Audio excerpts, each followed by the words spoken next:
परिषदेच्या निवडणुकीसाठी देशाचे पंतप्रधान सन्माननीय नरेंद्रभाई मोदीजी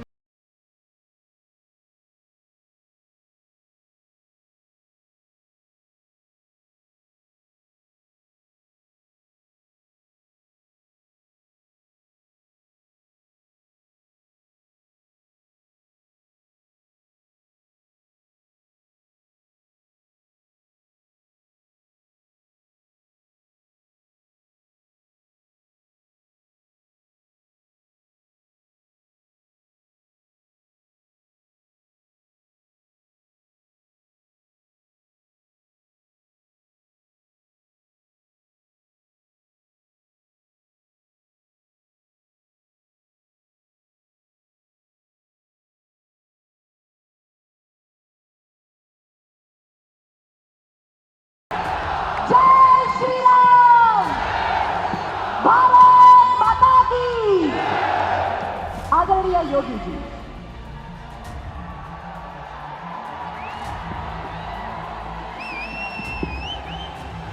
भारत माता की, भारत माता की, भारत माता की। वंदे वंदे वंदे।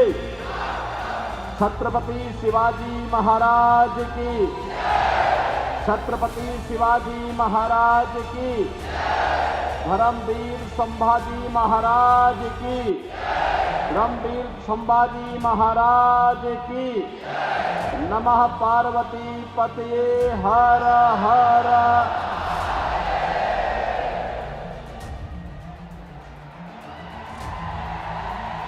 कोल्हापुर की आज की इस चुनावी सभा में उपस्थित माननीय सांसद श्री धनंजय महाडिक जी, माननीय सांसद श्री धैर्यशील माने जी, महायुति गठबंधन के उम्मीदवार श्री अमल महाडिक जी, श्री राजेश क्षीरसागर जी, श्री चंद्रदीप नरके जी, श्री अशोक राव माने जी, पूर्व विधायक श्री जयश्री जाधव जी, भारतीय जनता पार्टी के जिला के अध्यक्ष श्री विजय जाधव जी, प्रदेश सचिव महेश जाधव जी, आरपीआई के उत्तम जी कांबले, सौमिक महाडिक, श्री पाल महाराज, मच्छिंद्र संकरे, श्री सुजीत चौहान, मंच पर उपस्थित महायुति गठबंधन से जुड़े हुए भारतीय जनता पार्टी, शिवसेना और हमारे सभी सहयोगी दलों के पदाधिकारीगण और कोल्हापुर के मेरे सभी उपस्थित बहनों और भाइयों,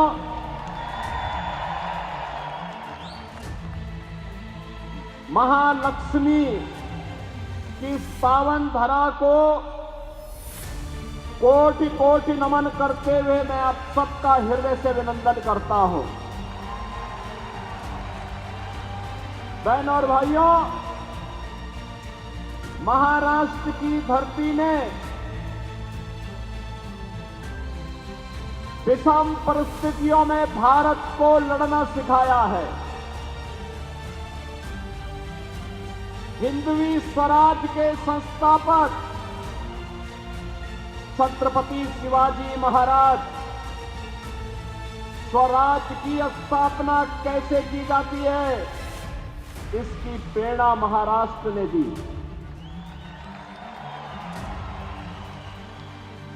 अटक से कटक तक एक राष्ट्र की परिकल्पना इसी महाराष्ट्र की धरती से पेशवा बाजीराव ने दिया था। बहनों और भाइयों, 1857 का प्रथम स्वातंत्र समर, ये आजादी का पहला स्वतंत्र समर है, जिसे कुछ इतिहासज्ञ मात्र क्रांति कहते थे। इसी धरती के सपूत वीर सावरकर ने कहा था कि नहीं, यह देश की आजादी का प्रथम स्वातंत्र है। ये प्रथम स्वातंत्र की संज्ञा देने वाले वीर सावरकर की धरा को स्वराज मेरा जन्मसिद्ध अधिकार है, मैं इसे लेकर के रहूंगा, इसका उद्घोष करने वाले गणनायक से लोकनायक की यात्रा को प्राप्त करने वाले लोकमान्य बाल गंगाधर तिलक इसी महाराष्ट्र की धरती में देश को दिया। और एक विधान सब समान, इसके अनुसार भारत के संविधान के शिल्पी बाबा साहब भीमराव अंबेडकर इसी महाराष्ट्र की देन है। सामाजिक समता की स्थापना हो, महात्मा फुले ने यहीं से इसका उद्घोष किया था। और महिला शिक्षा का प्रचार प्रसार हो, सावित्रीबाई फुले ने इसका उद्घोष इसी धरा से किया था। मैं इस पावन धरा को कोटि कोटि नमन करता हूं और आपका अभिनंदन करता हूं। बहनों और भाइयों, मैं तो आज आपके पास आया हूं कहने के लिए, मैं लोकसभा चुनाव के समय यहां पर धैर्यशील माने के समर्थन के लिए आया था। आपने अपना समर्थन और आशीर्वाद उन्हें दिया, इसके लिए कृतज्ञता ज्ञापित करने के लिए आया हूं, आभार व्यक्त करने के लिए आया हूं और आपको अवगत कराने के लिए आया हूं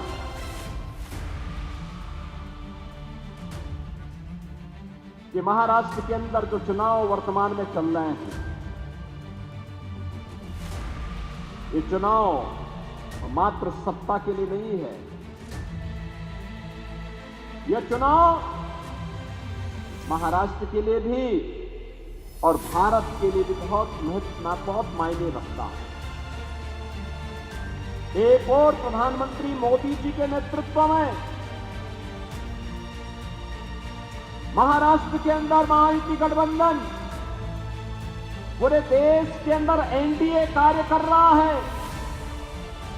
उनके लिए एक भारत श्रेष्ठ भारत ही जीवन का एकमात्र ध्येय है। बिना भेदभाव के शासन की योजना हर गांव, हर गरीब, हर किसान, हर नौजवान, हर महिला को देने के लिए वह प्रतिबद्ध है। वह देश की सुरक्षा के लिए, देश की समृद्धि के लिए और शासन सत्ता उसके लिए सुशासन का एक मंत्र बन करके आता है। एक तरफ यह महायुति गठबंधन महाराष्ट्र के अंदर है, भाजपा है, शिवसेना शिंदे सेना है और एनसीपी में श्री अजीत पवार है, आरपीआई रामदास अठावले जी हैं और दूसरी तरफ न नीति है, न नैतिक बल है, न निर्णय लेने की सामर्थ्य है। ऐसा महाअघाड़ी गठबंधन जो देश के साथ धोखा कर रहा है, धोखा। बहनों और भाइयों, ये महाअघाड़ी गठबंधन पहले एक दूसरे को धोखा दे रहा है, एक दूसरे को। कांग्रेस में, उद्धव ठाकरे में और पवार साहब में आपस में ही एक नूरा कुश्ती चल रही है, कौन किसको कितना मात दे देता है। और बहनों और भाइयों, उसके माध्यम से पहले अपने आप में आपस में धोखा देंगे, फिर हिंदू समाज को धोखा देंगे और फिर देश को ही लोग धोखा देंगे। आप मुझे बताइए, कांग्रेस का तो इतिहास ही भारत के साथ धोखा देने का रहा है। याद करिए, अगर कांग्रेस का नेतृत्व 1947 में चाहता तो देश कभी विभाजित नहीं होता, कभी विभाजित नहीं होता, भारत का विभाजन नहीं होता तो पाकिस्तान नहीं बनता।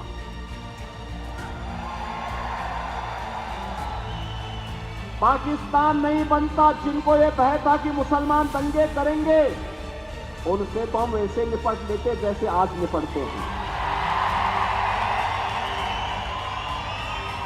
लेकिन कांग्रेस की बुजदिली थी, उनकी कायरता थी, सत्ता लोलुपता थी। उन्होंने देश के विभाजन को स्वीकार करके हजारों वर्षों से जो भारत एक भारत था, उस भारत को 2 टुकड़ों में बांट दिया। बदले में मिला क्या? लाखों हिंदू काटा गया, लाखों हिंदू काटा गया। अब तो कांग्रेस के लोग उस सच्चाई को भी स्वीकार नहीं कर रहे हैं, नहीं कर रहे हैं। कल यहां पर श्रीमती प्रियंका वाड्रा जी आई होंगी, वो भी सच्चाई को नहीं बोली होंगी। उन्होंने विकास के बारे में कुछ नहीं कहा होगा, सुरक्षा के बारे में कुछ नहीं कहा होगा, आतंकवाद के बारे में नहीं कहा होगा, नक्सलवाद के बारे में नहीं कहा होगा, क्योंकि वे तो बांटने के लिए आए हैं। कांग्रेस के अध्यक्ष हैं श्री मल्लिकार्जुन खड़गे, उम्रदराज हैं, लेकिन सच बोलने की हिम्मत नहीं करते हैं। बहनों और भाइयों, उसी सच्चाई से अवगत कराने के लिए मैं आया हूं। मल्लिकार्जुन खड़गे जी का गांव आज के कर्नाटक के बीदर जनपद में बारावती गांव है, और बारावती गांव को 1947 में हैदराबाद के निजाम के रजाकारों ने जला दिया था। खड़गे जी की मां, उनकी चाची, उनकी बहन उसमें जल करके उनकी दुखद मृत्यु हुई थी। और जब मैं इसी के बारे में कहता हूं कि बटोगे तो कटोगे, तो खड़गे जी को बुरा लगने लगता है।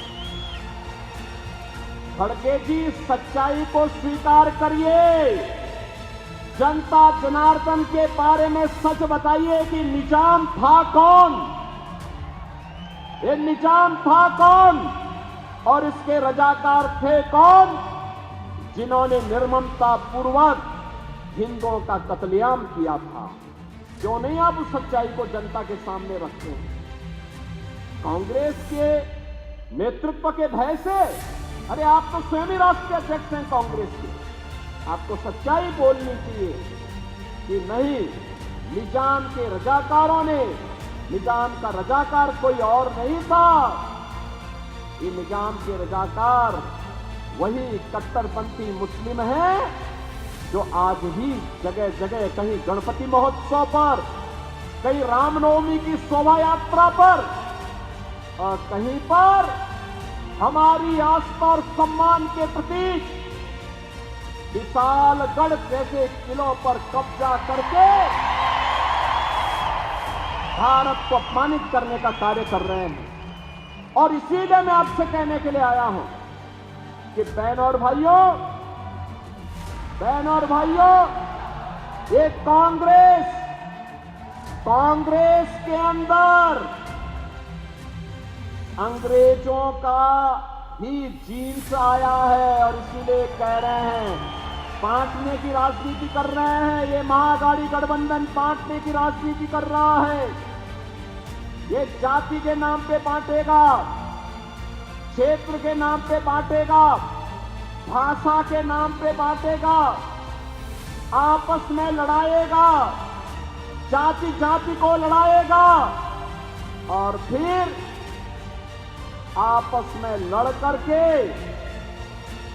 और फिर उन्हीं रजाकारों को, जो कभी निजाम के रजाकार के रूप में सनातन के खिलाफ लड़े थे, उन्हीं रजाकारों के माध्यम से फिर से भारत की एकता और अखंडता को चुनौती देंगे। कांग्रेस तो यही कर रही थी। उसके लिए देश हित कभी महत्वपूर्ण नहीं रहा। याद करिए 2014 के पहले के भारत को। 2014 के पहले पाकिस्तान भारत के अंदर घुसता था, भारत की सीमाओं पर अतिक्रमण करने का प्रयास करता था, आतंकी वारदात को अंजाम देता था। और बहनों और भाइयों, व्यापक पैमाने पे देश के अंदर आतंकवाद को भड़काने का काम करता था। हम लोग उस समय सांसद थे, हम लोग मंचों पर इस बात को उठाते थे, संसद में मुद्दे को उठाते थे। तो कांग्रेस की यूपीए सरकार कहती थी इसको मत उठाइए, संबंध खराब हो जाएंगे। हम कहते थे क्या देश की कीमत पर संबंध सुधारोगे क्या? अरे देश की कीमत पे संबंध नहीं सुधर सकते। लेकिन ये नहीं मानते थे। 2014 में जनता जनार्दन ने दुनिया के आज के सबसे लोकप्रिय नेता श्री नरेंद्र मोदी जी को देश के प्रधानमंत्री के रूप में चुन करके भेजा।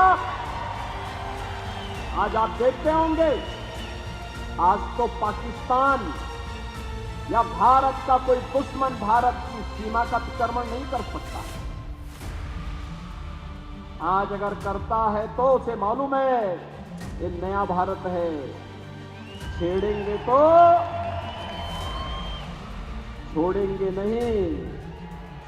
ये नया भारत है, छेड़ता नहीं है, कोई छेड़ता है तो छोड़ता भी नहीं है।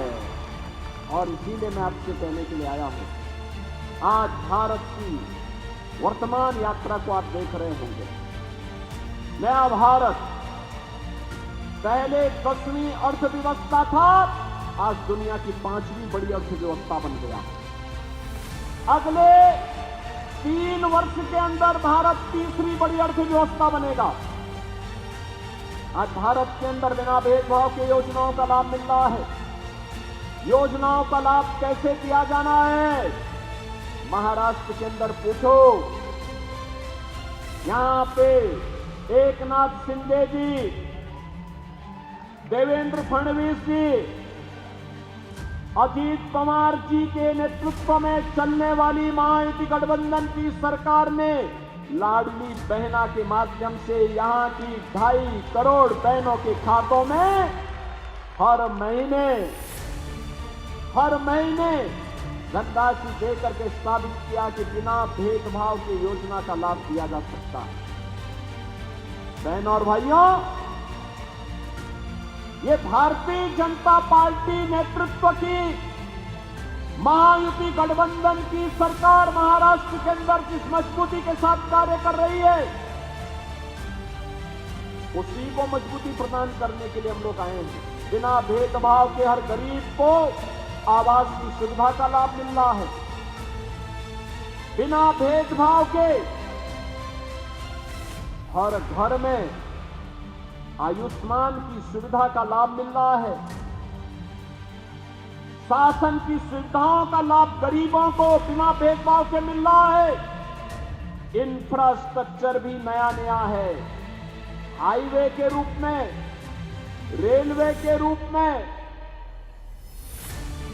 मेट्रो के रूप में, एयरपोर्ट के रूप में, AIIMS, IIT, IIM, one district one medical college, हर घर नल की योजना, ये सब भी क्रियान्वित हो रही हैं। और युवाओं के लिए भी तो योजनाएं हैं। मिशन रोजगार के नाम पर युवाओं के लिए नौकरी, महिलाओं के लिए स्वावलंबन के लखपति दीदी का अभियान। याद करिए 2014 के पहले इस महाराष्ट्र में सबसे अधिक अन्नदाता किसानों ने आत्महत्या की थी। आज किसान को किसान सम्मान निधि का लाभ मिल रहा है। और महायुति गठबंधन सरकार ने कहा जितना केंद्र सरकार दे रही है उतना ही महायुति गठबंधन की सरकार भी देगी। बहन और भाइयों, ये सुविधा यहां के लोगों को न मिलने पाए, इसके लिए कांग्रेस और उसके सहयोगी दलों के द्वारा न्यायालय में अपील की गई। वे नहीं चाहते कि युवाओं को नौकरी मिले, महिलाओं को लाडली बहना योजना का लाभ मिले। वे नहीं चाहते कि महाराष्ट्र के अन्नदाता किसान खुशहाल हों। और इसीलिए मैं आज आपसे कहने के लिए आया हूं कि बहन और भाइयों, हम बटे थे तो हमें अपमान झेलना पड़ा था, देश का दुर्भाग्यपूर्ण विभाजन हुआ था। हम बटे थे, अयोध्या में राम मंदिर का अपमान झेलना पड़ा था, काशी में काशी विश्वनाथ का अपमान झेलना पड़ा था, मथुरा में भगवान श्री कृष्ण के जन्मभूमि का अपमान झेलना पड़ा था। और जब डबल इंजन की सरकार एक साथ काम करनी प्रारंभ की तो 500 वर्षों की समस्या का समाधान अयोध्या में हुआ है। आज आप अयोध्या में देखते होंगे, अयोध्या में भगवान राम लला विराजमान हो गए हैं, भव्य मंदिर का निर्माण हो गया है। और मैं तो महायुति गठबंधन सरकार को धन्यवाद दूंगा कि इन्होंने अयोध्या में महाराष्ट्र से जाने वाले श्रद्धालुओं के लिए एक भव्य महाराष्ट्र भवन बनाने के लिए वहां पर जमीन वहां पर आरक्षित करके उसके कार्य प्रारंभ कर दिया है।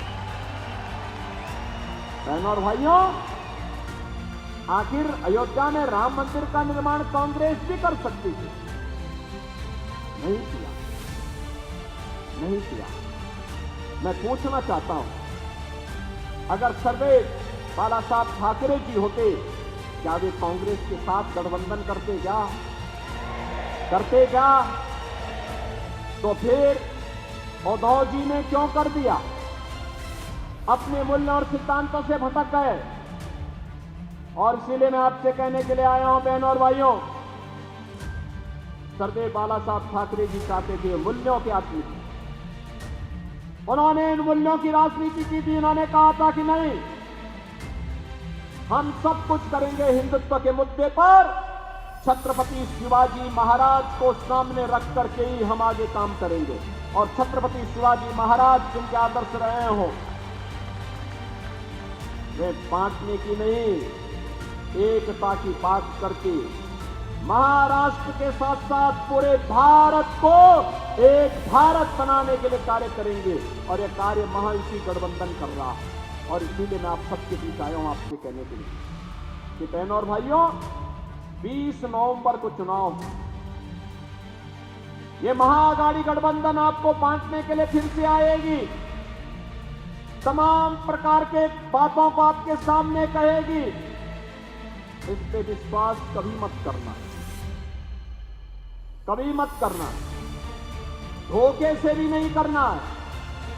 मैं तो आपसे एक ही अपील कर रहा हूं कि महायुति गठबंधन आपके सामने है।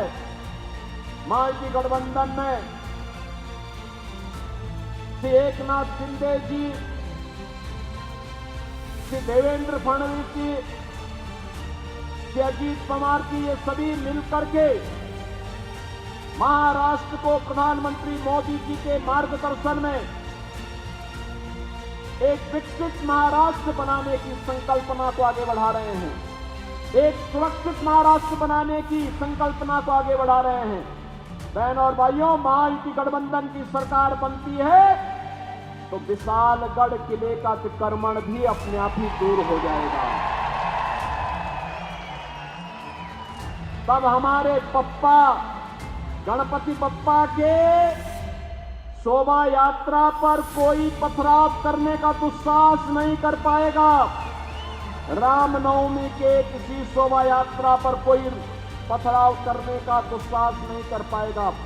ये पत्थरबाज अपने घर में सिकुड़ जाएंगे, सिमट जाएंगे, घर के बाहर नहीं निकल पाएंगे, और निकलेंगे तो पत्थरबाजी किए तो उन्हें मालूम है यूपी का सूत्र लागू हो जाएगा, राम नाम सत्य है।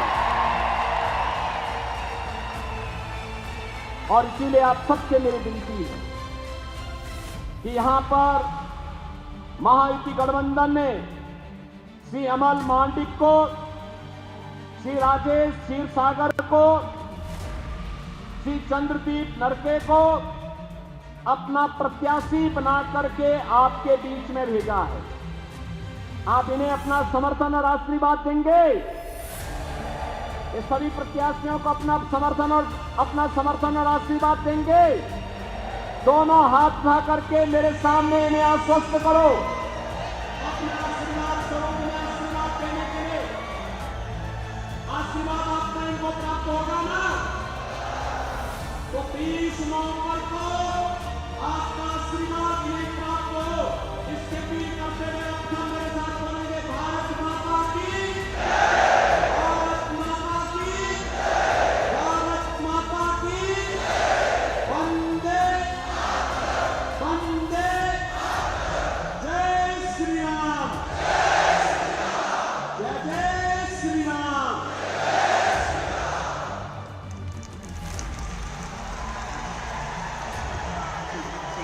इस सभा को संबोधित करने उपस्थित